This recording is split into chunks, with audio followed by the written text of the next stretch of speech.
So Greg, besides that tour, could you kind of walk me through some of the other memorable P-Funk tours you did?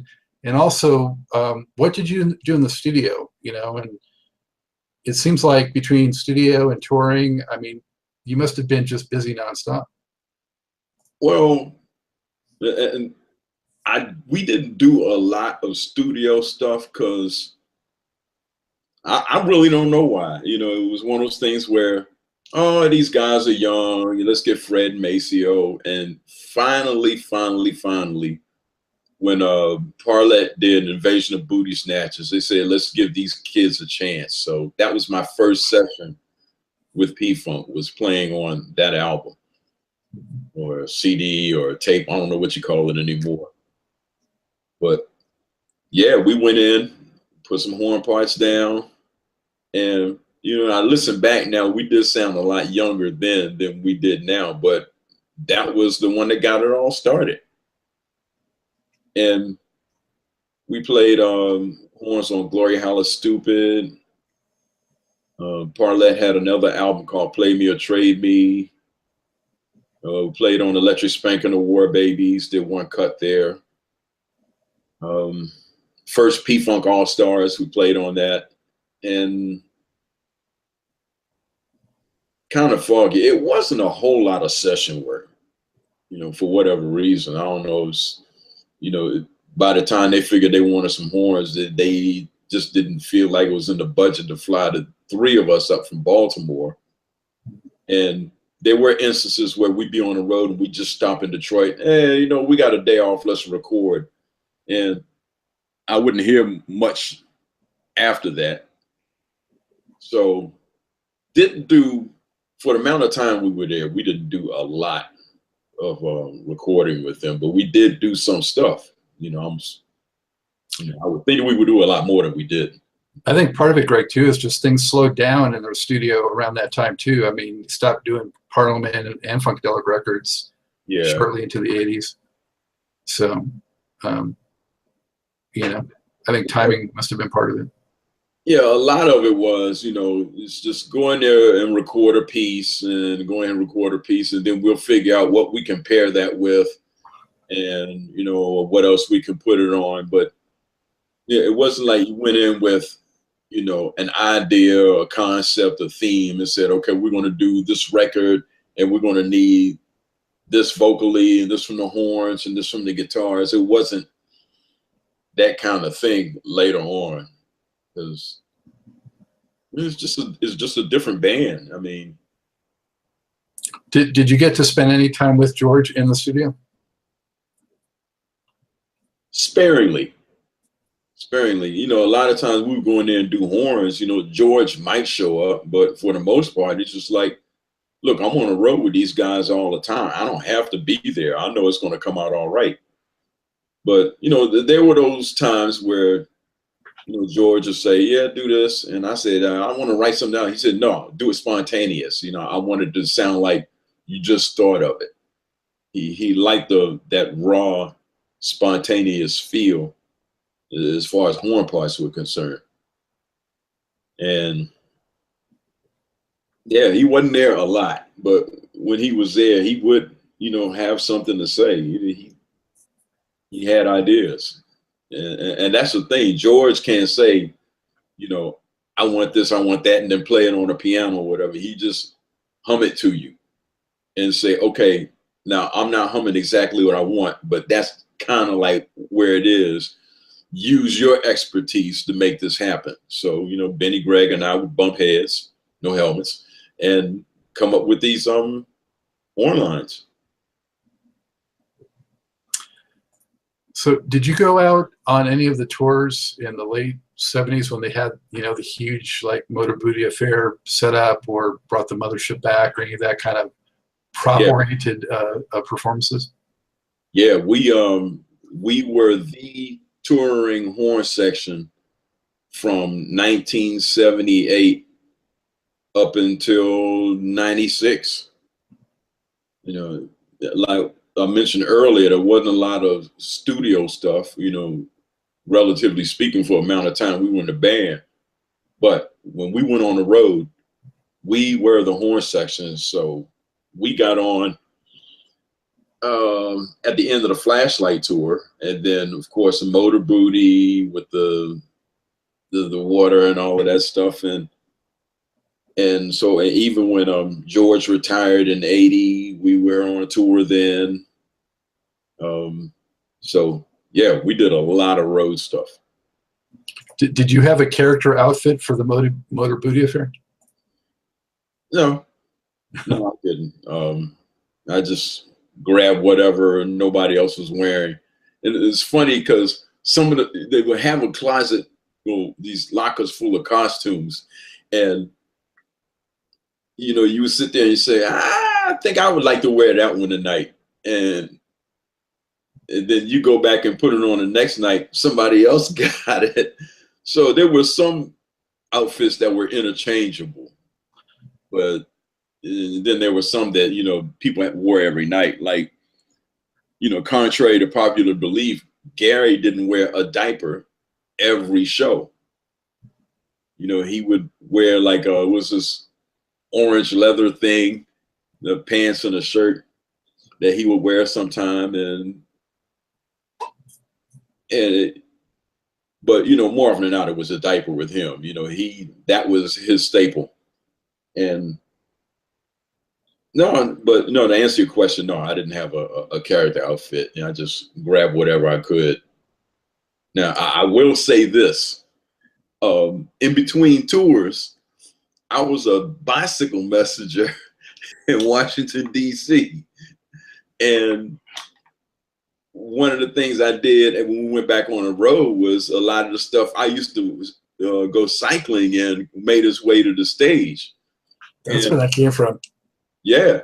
And I think, if I'm not mistaken, that might have been the forerunner of the Lycra bike shorts and spandex era of the 80s, because I don't remember anybody doing it before that. So, if I could take credit for something. So either credit or blame, depending on your perspective. You have a point there. Yeah, I could see how it could be blamed, So did it matter to you, was there any difference to you if it was a show with a ton of props and all this other kind of organized chaos going on versus just kind of a stripped down basic show? It did. I think by the time '83 rolled around, we were not concerned so much with props as we were with the music. We took pride in making that music happen the way it did. If we found something crazy to wear, okay, but the music is still going to come first. And I think one of the best examples of that is when we did Saturday Night Live, and the band was only like 11 or 12 people, which to a lot of people, that sounds like a lot, but you go see P-Funk, it could easily hit 20, 25. But we have really scaled it down, and it was like a well-tuned machine at that point. So that was the only time that I played Fridays Go With That Show live, was on Saturday Night Live. And who was Angelica Houston was a host, and Damon Wayans was I think his first time out the gate. So it was a little bit of historical significance there. But I have to go back and look for that clip again. It's been so long since I saw that. So Greg, before we move away from P-Funk a little bit, I wanted to ask you if there's one or two other memories from all that touring, from the road with P-Funk, that stand out to you. You mentioned cutting it up with Maceo, but was there anything else that happened, like power cutting out and continuing playing, or I know sometimes George had to kind of get dragged off stage. What one or two other things really stand out to you? No, you said the power going out. That was one of those things that happened. We lost power in Philly, and we just, a lot of people couldn't be heard, but I just started rearing back and blowing a cappella. The song is familiar, and the whole crowd was singing. And so, you know, and different band members would take turns leading a song. But, you know, I've heard stories of, you know, people losing the power, and some people just start running for the dressing room. Oh, I can't perform without electricity. And there are some people just like, no, we don't need electricity. We can still make a show out of this, even if we don't have any current. And I think of P-Funk, and I think of Phyllis Hyman. You know, she was good for that. You know, what song do you want to hear? And she just starts, you know, singing it a little bit. And that, and I'm trying to think, Saturday Night Live, that was one of the things I remember most, and mentioned that a minute ago. Stevie Wonder sitting in, singing Knee Deep. Where did that happen? That happened at a place called, God, it's in, where was that? I think that was it was in San Francisco, but I forgot what the name of the place was.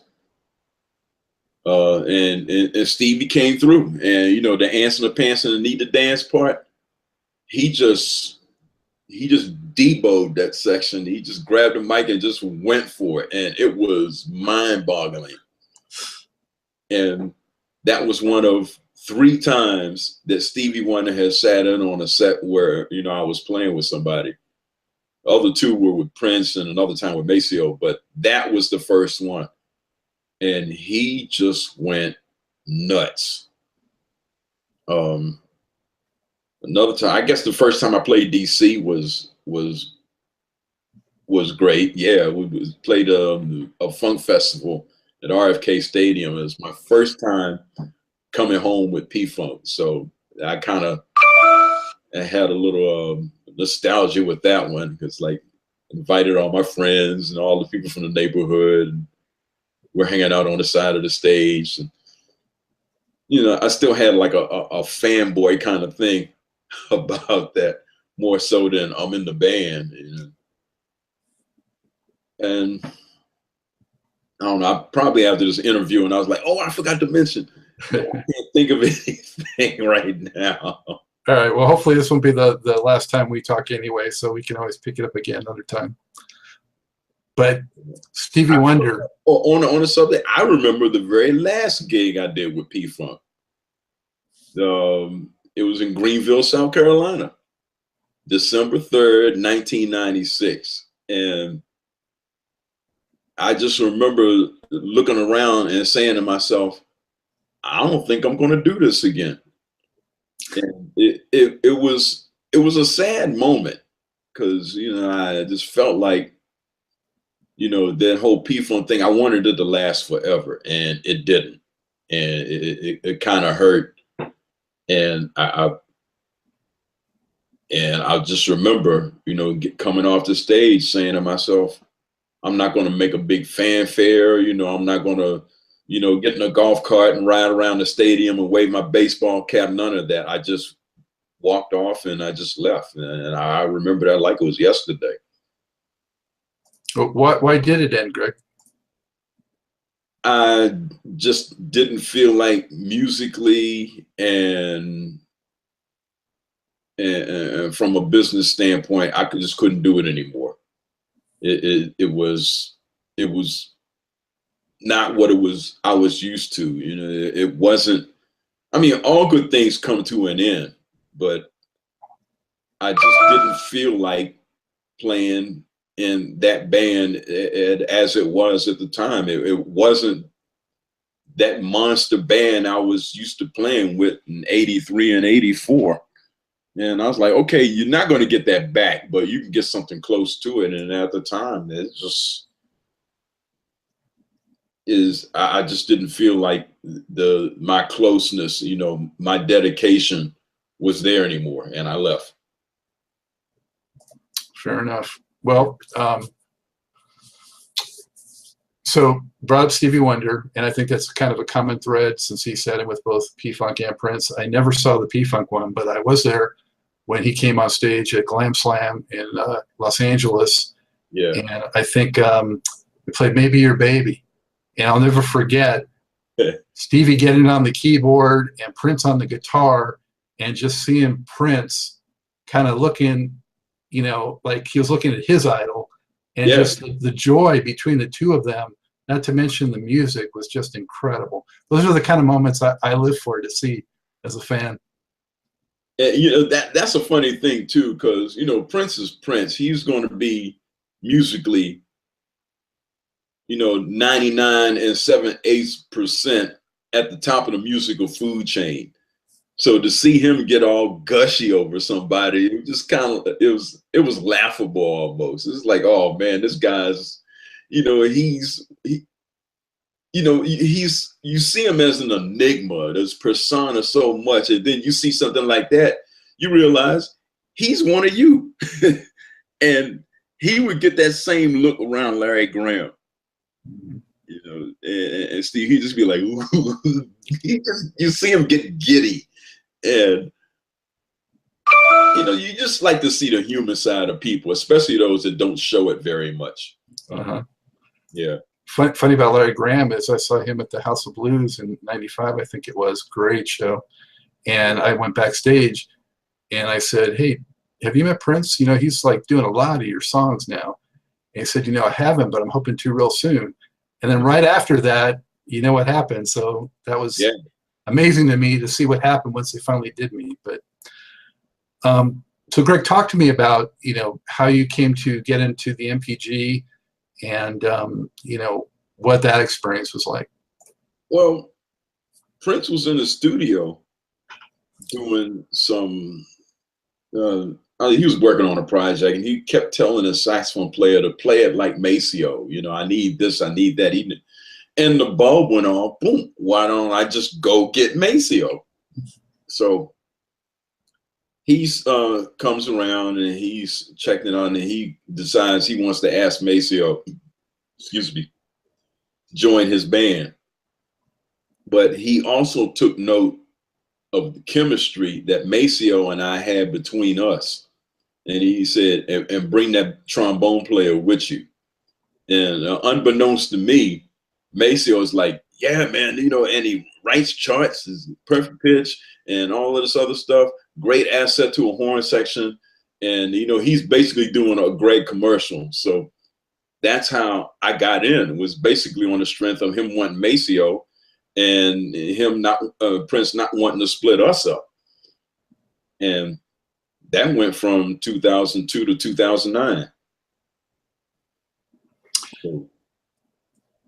So if you could contrast what was like working for George versus Prince, in my mind, I'm thinking it's kind of like the way Bootsy described James Brown versus George, and that, you know, James with the structure and George with, you know, do whatever you do.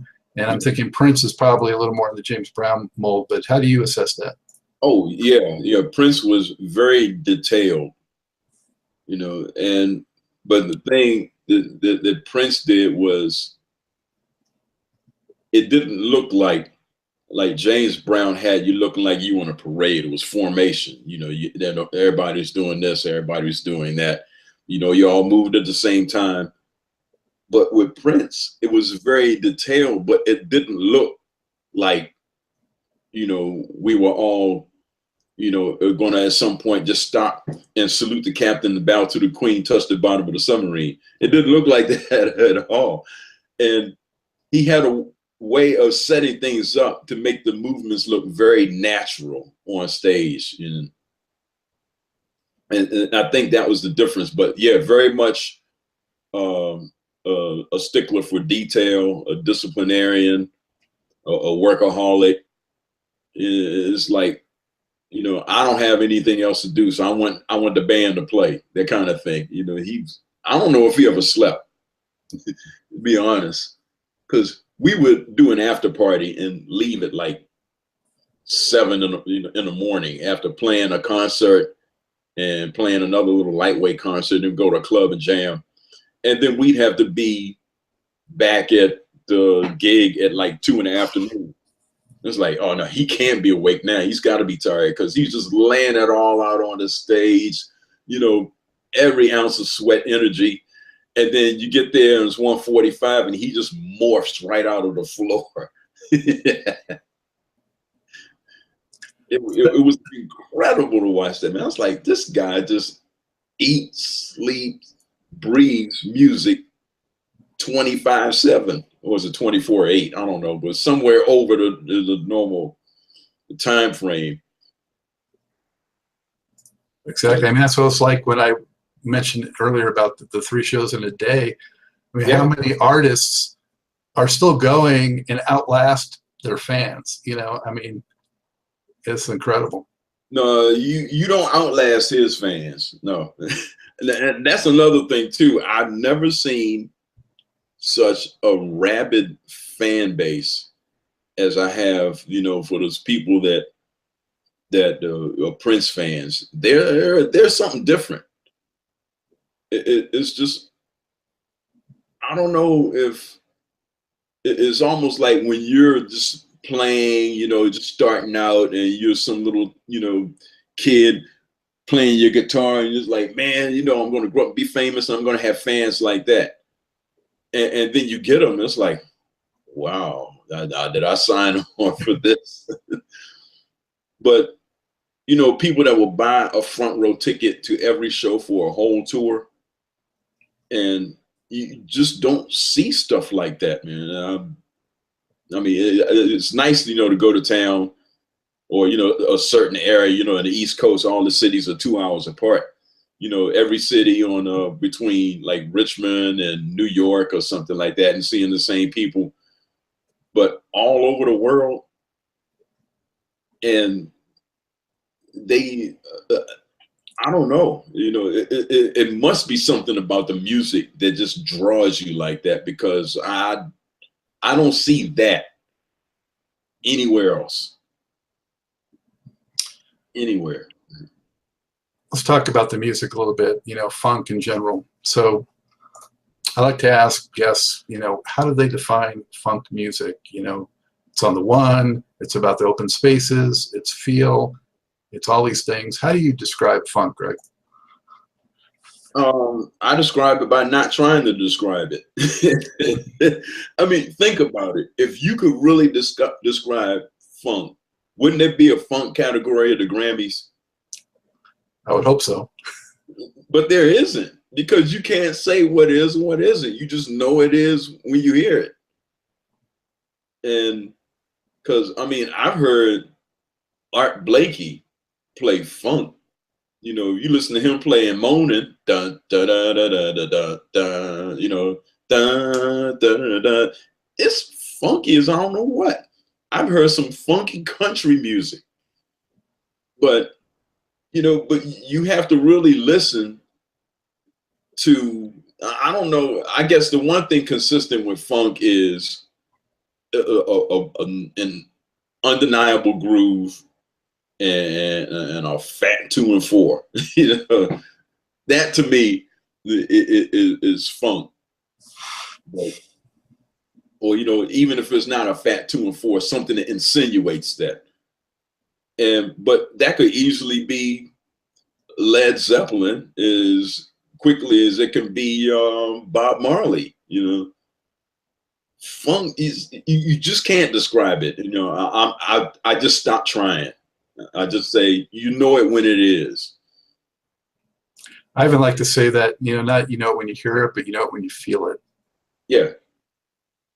And that's one of the ways you know. You can't sit there and say, well, if it has this, you know, it's not a recipe. It's not, you know, paprika and jerk seasoning and mixed well, and you got funk. You just feel it. It's very special. That's all I know. Yeah. I know what funk has a way of making your head do things that it normally doesn't. You know, it's all of a sudden you listen to that and you just trying to wonder why. What happened? What's come over me? It's the funk. Or famously Prince saying the funk face. Yeah, funk face. Yeah. Yeah. Yeah. Jeff Cherokee Bun. That's funk face. So you're with Prince through 2009, and you know, so last year, of course, such an incredible loss. Would be remiss without mentioning that. It was heartbreaking to me, like so many other people. Prince meant so much in my life. In fact, you know, I saw Maceo in 2004 on a break from the musicology tour at the House of Blues on Sunset in California. And I had a feeling that Prince might show up because they were playing together then. Yeah. And I don't know if you were at that show, but Prince did show up and tore the roof off that place. And I went home, and not to get too detailed, but it was the night that my son was conceived. Okay. That's what kind of night it was. And I named him after Maceo. Funk Face. Yeah, Funk Face. So his initials are MPG, and his middle name's Parker. So, yeah, I mean, that was unbelievable experience. But what do you remember about some of the tours in particular? That band, especially in 2004, was such a well-oiled machine. It was just like a 7-month blur. It was just, you know, and even, you know, halfway through the tour, you know, it had some tragedy striking the band, but for whatever reason, it just didn't slow anything down. It's just like all you had to do was tell the MPG go, and it's off to the races. Precision, feeling, you know, heart, and just technicality, man. Everything just went from start to finish that year so quick, so fast, so hard, and so perfect. And it was like, even, you know, without going into any real detail, it was even the death of some family members couldn't slow it down. It couldn't. It just went on and on and on and on. And that's a testament to the work ethic that went into making that tour what it was. We practiced for 2 months, 10 hours a day before we went out on the road. So last year, you know, knowing he worked as hard as he did and that sort of thing, were you really shocked, or was it like, yeah, this is horrible, but maybe not that surprising? Or, you know, how did it affect you, Greg? It surprised me because, I mean, I knew all of them years of jumping off of those speakers and them high heels and stuff, it was taking its toll on them. But, you know, when I left in 2009, I had very little, you know, contact from that point on. So you hear him, oh, he's doing another project, or he would be on TV. I was like, yeah, it's nice, it's cool. But I didn't know it was that bad. And so it kind of surprised me, and not in a good way, not in a good way at all.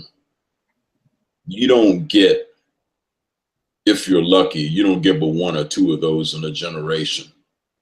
And I'm just talking about just being able to just listen to or have heard of somebody like that. And I had the fortune of being able to play with a guy like that. So, and, you know, for all of the time I was there, it was business, and it was this and it was that. You know, in hindsight, I just feel like, you know, what was there anything I could do to stop from happening what did happen? And I'm gonna, there's nothing I can really do, but I'm gonna scratch my head about that all the way up until I'm out of here. Mm-hmm. Yeah, you see that kind of thing. It's like, I could have done something, and I didn't. Did it hit home for you even more because you guys, I think, are just 2 months apart, or a couple months apart in your birthdays? Yeah, he was born in June. I was born in September. So yeah, we were only 3 months apart. Now, my wife, you know, like I mentioned earlier, you know, she was raised by Rick James, and Prince was still in a station wagon opening up for Rick at the time. And she knew him then. And when she saw him years later, she's like, Dad, he really got famous, didn't he? So that was a friend of hers. As a matter of fact, you know, he gave us a wedding present. My wife and I got married in 2003, and he gave us a nice wedding present. And Donna referred to it as hazard pay, because you know how she was.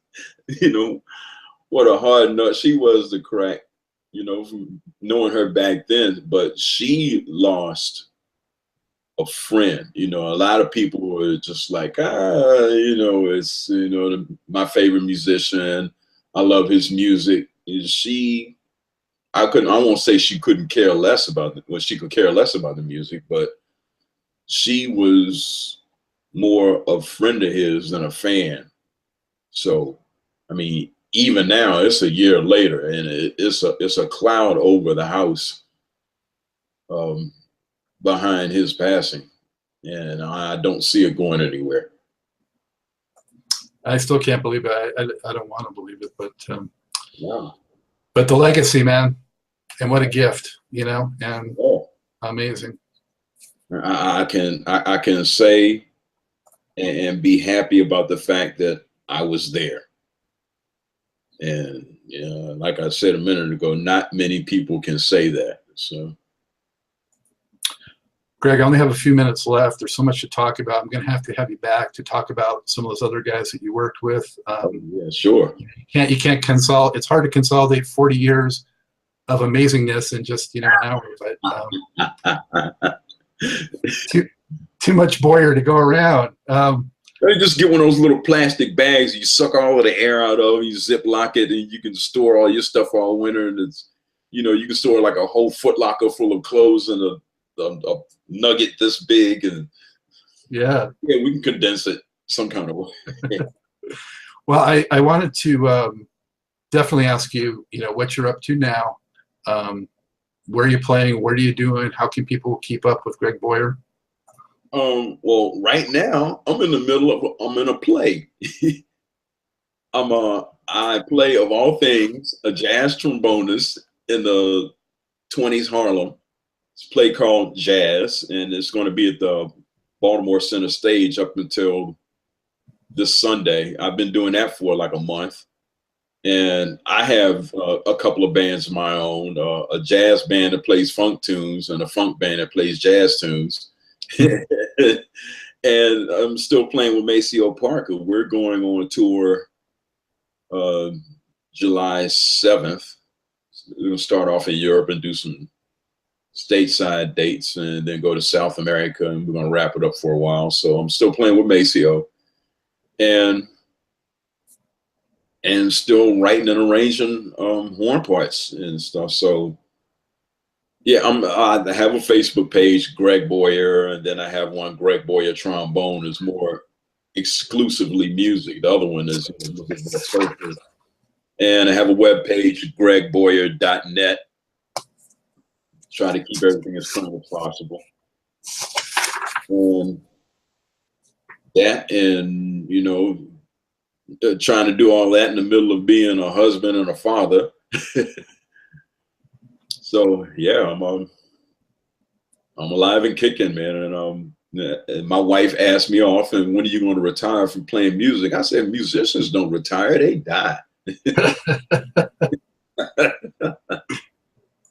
And you know, playing music keeps you young. I'll say that. You know, if you don't abuse your body, you know, excesses and stuff, you know, music has a way of keeping you very vibrant. So I'm always going to make that a part of my life some way, somehow, unless, you know, something physically stops me. Like when I dropped weights on my teeth a couple of years ago, I almost thought I wasn't going to play anymore. But I healed from that. That's another story too. Excellent. I'm so glad that you're still doing it, Greg. I mean, you know, fantastic. You look great, and I'm sure you still sound great. And I look forward to hopefully seeing you when you come through, you know, the North Carolina area in the near future. Okay. So thank you so much for taking the time out today. Like I said, going to have you back. There's so much more to talk about, but appreciate your time greatly. Yeah, thanks, man. It wasn't like I just went up to you and said, "Can I be on your show?" You called me, and so I couldn't do anything but say yes. That's what I love to hear. Yeah. So a sincere thank you to all our viewers and listeners. Be sure to look for upcoming editions of Truth in Rhythm episodes. Catch up with previous installments at funkinstuff.net and on YouTube. Also leading podcast providers. If you're an artist or music industry figure interested in being a guest on the show, like Greg had mentioned, email me and we'll get it done. Also, if you're a fan and there's someone you'd like to see, let me know about that too, and we'll try to get it done. So on behalf of Greg Boyer, this is Scott, Dr. Jakes Goldfine, saying goodbye for now. Keep on vibrating to the rhythm of the one. Thanks, Greg. One here, two here. Absolutely.